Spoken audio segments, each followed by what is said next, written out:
పారిపోతాం. మన జీవితం కూడా అంతే, పువ్వులాగా వికసిస్తాం, ఎప్పుడు వాడిపోతాం, ఒకరోజు వాడిపోతాం, నీడ వల్లే ఉంటాం, రోజు కనబడకుండా పారిపోతాం. యాకోబు 4:13 మీ జీవం ఏ పాటిది, కొంతసేపు కనబడి అంతలో మాయమైపోయి ఆవిరి కదా అంటాడు.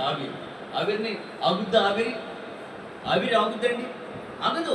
ఇది కూడా అంతే, వెళ్ళిపోతుంది.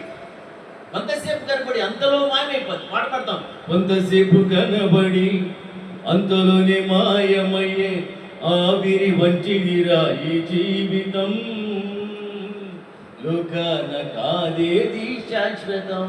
పాట వరకే, దాని భావం మనం పట్టించుకోం కదా. ఏమంటాం? ఒకళ్ళు మనవాడు పాడుతుంటారు, మావాడు, చావైనా బ్రతుకైనా నీ కొరకే దేవా. ఓకే, వచ్చాయమ్మా అన్నాడు అనుకో, ఏం చేస్తారు? వచ్చేవారు చర్చి కూడా రాదు కదా. కాబట్టి